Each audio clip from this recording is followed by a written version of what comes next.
15 अगस्त 1947। हम सब जानते हैं कि इसी दिन हमारे देश को ब्रिटिश हुकूमत से आजादी मिली थी। बचपन से लेकर आज तक हमारी इतिहास की किताबों में, स्कूलों में, हमारी रग रग में यही तारीख दर्ज है। लेकिन क्या होगा अगर मैं आपसे कहूं कि आजादी की तारीख 15 अगस्त थी ही नहीं? क्या होगा अगर मैं आपसे कहूं कि जिस आजादी का जश्न हम अगस्त में मनाते हैं वो असल में 10 महीने बाद मिलने वाली थी? जी हां, ये कोई थ्योरी नहीं बल्कि एक ऐतिहासिक सच है।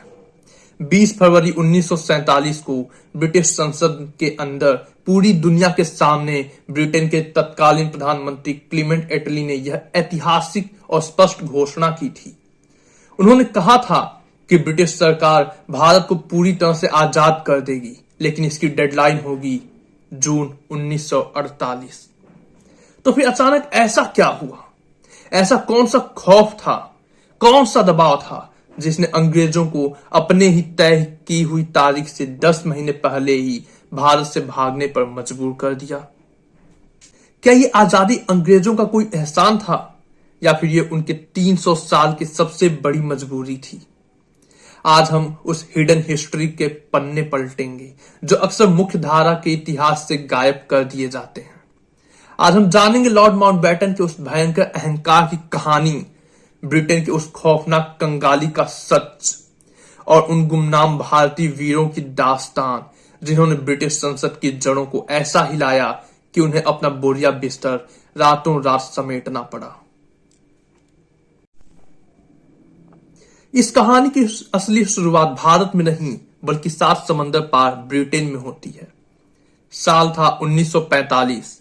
दुनिया को लग रहा था कि ब्रिटेन ने दूसरा विश्व युद्ध जीत लिया है। विंस्टन चर्चिल विक्ट्री का साइन दिखा रहे थे, लेकिन कैमरे के पीछे की असलियत कुछ और ही थी। ब्रिटेन अंदर से पूरी तरह खोखला हो चुका था। वो सुपर पावर जिसके राज में कभी सूरज डूबता नहीं था, अब पाई पाई को मोहताज था।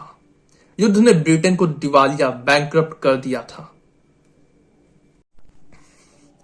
हालात इतने खराब थे कि अपने देश को भूखमरी और संपूर्ण आर्थिक तबाही से बचाने के लिए ब्रिटेन को अमेरिका के सामने हाथ फैलाने पड़े।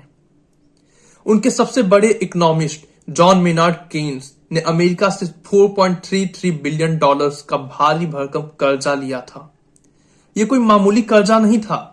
अमेरिका ने इसके बदले ब्रिटेन से उसकी ग्लोबल इकोनॉमी की बादशाहत छीन ली। आपको जानकर हैरानी होगी कि ब्रिटेन इस कर्जे की आखिरी किस्त 60 साल बाद 31 दिसंबर 2006 को चुका पाया था। अब जरा सोचिए, जो देश अपनी जनता को 2 वक्त की रोटी नहीं खिला पा रहा था, वो भारत पर राज कैसे करता? विश्व युद्ध के दौरान ब्रिटेन में ब्रेड पर कोई पाबंदी नहीं थी, लेकिन युद्ध जीतने के बाद जुलाई 1946 में ब्रिटेन की आवाम के लिए ब्रेड को भी राशन कर दिया गया। ब्रिटिश सरकार के पास सिर्फ 8 हफ्ते का गेहूं बचा था। अगर ये सप्लाई चेन टूटती तो पूरे ब्रिटेन में दंगे भड़क जाते। अब आप खुद तय कीजिए, जो देश खुद भूखों मर रहा था, क्या उसके पास भारत जैसे 40 करोड़ की आबादी वाले विशाल देश पर अपनी मिलिट्री चलाने का पैसा या ताकत बची थी? उनका खजाना खाली था और उनका गुरूर मिट्टी में मिल चुका था। लेकिन सिर्फ पैसों की कमी अंग्रेजों को भगाने के लिए काफी नहीं थी। उनके पास सत्ता बचाने का सबसे बड़ा हथियार था ब्रिटिश इंडियन आर्मी। ये वो भारतीय सिपाही जिनके खून के दम पर वो पूरी दुनिया और हम पर राज कर रहे थे। लेकिन 1945-46 आते आते अंग्रेजों का ये सबसे बड़ा हथियार उनके ही गले की फांस बन गया। नेताजी सुभाष चंद्र बोस और उनकी आजाद हिंद फौज INA ने भारत के लोगों और ब्रिटिश सेना में काम करने वाले भारतीय सैनिकों के दिलों में बगावत की वो आग लगा दी थी जिसे अंग्रेज कभी भी किसी भी कीमत पर बुझा नहीं पाए। लाल किले में जब INA के सैनिकों पर मुकदमा चला तो पूरा देश सड़कों पर उतर आया। लेकिन इस आग का सबसे बड़ा और खौफनाक धमाका हुआ 18 फरवरी 1946 को। इतिहास के पन्नों में इसे रॉयल इंडियन नेवी म्यूटिनी कहा जाता है। बॉम्बे के बंदरगाह में शुरू हुई ये चिंगारी रातों रात दावानल बन गई। नौसेना के छोटे स्तर के नाविकों ने खराब खाने और नस्लभेदी गोलियों के खिलाफ बगावत कर दी। देखते ही देखते ये बगावत कराची से लेकर मद्रास तक फैल गई। 78 से ज्यादा युद्धपोतों, वारशिप्स और 20 नेवल बेस पर 20,000 से ज्यादा सैनिकों ने ब्रिटिश झंडा यानी यूनियन जैक उखाड़ फेंका। उन्होंने अपने तोप और अस्त्र अंग्रेजों की तरफ मोड़ दिए। कराची में HMIS हिंदुस्तान नाम के जहाज पर तो बाकायदा गोलीबारी हुई। यह कोई छोटी हड़ताल नहीं थी। सैनिकों ने कांग्रेस, मुस्लिम लीग और कम्युनिस्ट पार्टी के झंडे एक साथ फहराए। अंग्रेजों को समझ आ गया था कि जिस बंदूक के दम पर वो 300 साल से राज कर रहे थे, अब वो उसी बंदूक की गोली उनके सीने में उतरने वाली थी। सालों बाद 1956 में जब यही ब्रिटिश प्रधानमंत्री क्लीमेंट एटली कलकत्ता आए तो उन्होंने कलकत्ता हाईकोर्ट के पूर्व चीफ जस्टिस PB चक्रवर्ती को एक राज बताया था। एटली ने खुद कबूला था कि भारत छोड़ने की सबसे बड़ी मुख्य वजह नेताजी सुभाष चंद्र बोस और नेवी की वो बगावत थी जिसने अंग्रेजों की सेना की वफादारी को खत्म कर दिया था। जब उनसे पूछा गया कि क्या गांधी जी के भारत छोड़ो आंदोलन का कोई असर था, तो एटली ने मुस्कुराते हुए सिर्फ एक शब्द कहा था, मिनिमल, यानी ना के बराबर। इस नेवी के म्यूटिनी के सिर्फ 2 दिन बाद ही घबराए हुए एटली ने भारत में सत्ता सौंपने के लिए कैबिनेट मिशन भेजने का ऐलान कर दिया था। हालात पूरी तरह बेकाबू होते देख भारत के वायसराय लॉर्ड वेवेल ने एक ब्रेकडाउन प्लान बनाया था, यानी धीरे धीरे सुरक्षित तरीके से भागने का प्लान। लेकिन ब्रिटिश सरकार को लगा कि इससे उनकी पूरी दुनिया में बेइज्जती होगी, इसलिए उन्होंने फरवरी 1947 में घोषणा की कि वो जून 1948 तक सत्ता सौंप देंगे और इस आखिरी मिशन को पूरा करने के लिए उन्होंने भेजा अपने नए वायसराय को, लॉर्ड लुईस माउंटबेटन। माउंटबेटन जब भारत आया तो उसे समझ आ गया कि कांग्रेस और मुस्लिम लीग में समझौता नामुमकिन है। तब उसने अपने कमरे में बैठकर एक ऐसा खौफनाक प्लान बनाया था जो अगर लागू हो जाता तो आज भारत का नक्शा कुछ और ही होता। इस प्लान का नाम था प्लान बाल्कन या डिकी बर्ड प्लान। इस प्लान के तहत भारत को सिर्फ भारत और पाकिस्तान में नहीं बल्कि छोटे छोटे टुकड़ों में बांटा जाना था। अंग्रेजों का आइडिया था कि ब्रिटिश अधीन प्रांतों और 565 रियासतों को आजाद कर दिया जाए। हर राज्य अपनी मर्जी से तय करे कि वो क्या बनना चाहता है, यानी भारत के सैकड़ों टुकड़े।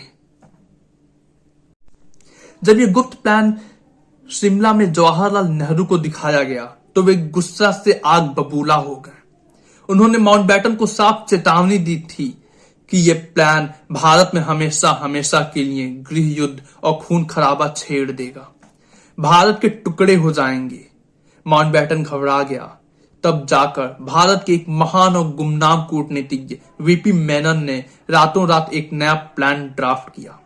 इसी प्लान के बाद माउंटबेटन प्लान 3 जून प्लान कहा गया, जिसमें तय हुआ कि सिर्फ 2 ही देश बनेंगे, भारत और पाकिस्तान, और रियासतों को इन दोनों देशों में से किसी एक को चुनना होगा। अब सबसे बड़ा और सबसे हैरान कर देने वाला सवाल यह उठता है कि अगर ब्रिटिश संसद में सत्ता छोड़ने का टारगेट जून 1948 रखा गया तो आजादी 15 अगस्त 1947 को क्यों मिली? ये तारीख अचानक 10 महीने पहले कैसे आ गई? इसका जवाब सुनकर आपको इतिहास से नफरत भी हो सकती है। इसका जवाब किसी महान रणनीति में नहीं बल्कि माउंटबेटन के चरम अहंकार में छुपा है। प्रेस कॉन्फ्रेंस चल रही थी। एक भारतीय पत्रकार ने माउंटबेटन से सीधा सवाल पूछा, क्या आपने आजादी सत्ता सौंपने की कोई फिक्स तारीख तय की है? अब असलियत यह थी कि माउंटबेटन के पास कोई तारीख नहीं थी, लेकिन उससे उस कमरे में मौजूद सभी पत्रकारों को दिखाना था कि वो पूरे हालात का मास्टर है। वो कमजोर नहीं दिखना चाहता था। माउंटबेटन ने बाद में खुद एक किताब फ्रीडम एट मिडनाइट के लेखकों को बताया था कि उस वक्त उसके दिमाग में तारीखें एक रूले व्हील की तरह घूम रही थी और बिना किसी से पूछे, बिना किसी तैयारी के उसने अचानक कह दिया 15 अगस्त। लेकिन 15 अगस्त ही क्यों? क्योंकि माउंटबेटन के लिए यह उसकी अपनी जिंदगी का सबसे गौरवशाली दिन था। ठीक 2 साल पहले 15 अगस्त 1945 को द्वितीय विश्व युद्ध में जापान ने माउंटबेटन की ही कमान अलाइड फोर्सेस के सामने बिना शर्त सरेंडर किया था। अपने व्यक्तिगत घमंड को संतुष्ट करने के लिए उसने एक ऐसे देश के 2 टुकड़े कर दिए जिसकी उसे कोई समझ नहीं थी। उसने अपनी निजी जीत की सालगिरह को हमारी आजादी का दिन बना दिया और इस एक जल्दबाजी ने भारत के ऐसे दर्दनाक मोड़ पर खड़ा कर दिया जिसकी कीमत करोड़ों लोगों को चुकानी थी। माउंटबेटन के उस अहंकार भरे एक शब्द ने इतिहास का सबसे बड़ा लॉजिस्टिक नाइटमेयर खड़ा कर दिया। आजादी में सिर्फ कुछ ही हफ्ते बचे थे और भारत पाकिस्तान का बॉर्डर तय तक नहीं था। किस गांव का घर भारत में होगा और किसका खेत पाकिस्तान में, यह किसी को नहीं पता था। इसके लिए ब्रिटेन से एक ऐसे वकील को बुलाया गया जिसने अपनी जिंदगी में कभी भारत में कदम तक नहीं रखा था, सर साइरिल रेडक्लिफ। 8 जुलाई 1947 को रेडक्लिफ भारत आया और उसे सिर्फ 5 हफ्ते दिए गए। जी हां, सिर्फ 5 हफ्ते। एक ऐसे विशाल उपमहाद्वीप का बंटवारा करने के लिए जहां 8 करोड़ से ज्यादा लोग सीधे तौर पर प्रभावित होने वाले थे। उसे न यहाँ के भूगोल का पता था, न हमारी संस्कृति का, न नदियों का, न ही लोगों की भावनाओं का। एक बंद कमरे में भयानक गर्मी से परेशान होकर बस जल्दी से वापस इंग्लैंड भागने की चाहत में रेडक्लिफ ने नक्शे पर एक लकीर खींच दी। 4000 किलोमीटर तक एक मौत की लकीर। इस एक जल्दबाजी ने इतिहास का सबसे बड़ा और खूनी विस्थापन, मास माइग्रेशन पैदा कर दिया। सबसे खौफनाक बात तो यह है कि रेडक्लिफ की खींची गई लकीर आजादी के 2 दिन बाद 17 अगस्त 1947 को पब्लिक की गई। जरा सोचिए उस दहशत को। 15 अगस्त को आजादी का जश्न मन रहा था, लेकिन पंजाब और बंगाल के लाखों लोगों को पता ही नहीं था कि वो भारत के नागरिक हैं या पाकिस्तान के। जब बॉर्डर की लाइन सामने आई तो हाहाकार मच गया। लगभग 1.5 करोड़ लोगों को अपना घर बार छोड़कर रातों रात भागना पड़ा। इस नफरत और कंफ्यूजन की आग में 10 से 20 लाख लोग बेमौत मार दिए गए। जब रेडक्लिफ ने देखा कि उसकी एक बिना सोची समझी लकीर ने कितनी लाशें बिछा दी हैं, तो वो गहरे सदमे में चला गया। आजादी के दिन ही वो भारत छोड़कर भाग गया और जाते जाते उसने बंटवारे से जुड़े अपने सारे पेपर्स, सारे नक्शे जला दिए ताकि दुनिया कभी न जान सके कि उसने वो फैसला कैसे लिया था। उसने इस काम के लिए मिलने वाली 40,000 पाउंड की भारी भरकम फीस भी ठुकरा दी और कसम खाई कि वो दोबारा कभी इस धरती पर लौट कर नहीं आएगा। तो दोस्तों, ये था 15 अगस्त 1947 का वो असली सच जो शायद आपको किसी स्कूल की किताब में इतनी गहराई से नहीं मिलेगा। आजादी कोई ऐसा तोहफा नहीं थी जो हमें किसी समझौते की मेज पर खैरात में मिल गया था। यह हमारी सेनाओं की उस खौफनाक बगावत, हमारे स्वतंत्रता सेनानियों के उस असीम बलिदान और द्वितीय विश्व युद्ध के बाद ब्रिटेन की चरम कंगाली का नतीजा था, जिसने अंग्रेजों को भागने पर मजबूर कर दिया। और जहां तक 15 अगस्त की तारीख की बात है, वो किसी शुभ मुहूर्त का नहीं बल्कि लॉर्ड माउंटबेटन के उस क्रूर अहंकार का और जल्दबाजी का एक ऐसा दाग था जिसकी कीमत इस देश के लाखों बेगुनाहों ने अपने खून से चुकाई। इतिहास की किताबों में कई पन्ने अक्सर खाली छोड़ दिए जाते हैं, या उन्हें अपनी सहूलियत के हिसाब से लिख दिया जाता है, लेकिन हमारा काम है उन पन्नों को ढूंढना और सच को सामने लाना। अगर ये वीडियो आपको पसंद आया हो और इस छुपे हुए इतिहास ने आपको एक पल के लिए भी सोचने पर मजबूर कर दिया हो, तो इस सच को अपने दोस्तों को और परिवार को शेयर जरूर करें। ज्ञान बांटने से ही बढ़ता है। चैनल को सब्सक्राइब करें ताकि हम ऐसे ही अनसुने और गहरे सच आप तक लाते रहें। मिलेंगे अगले एपिसोड में इतिहास के एक और काले पन्ने के साथ। तब तक के लिए सुरक्षित रहें, जागरूक रहें। जय हिंद, जय भारत।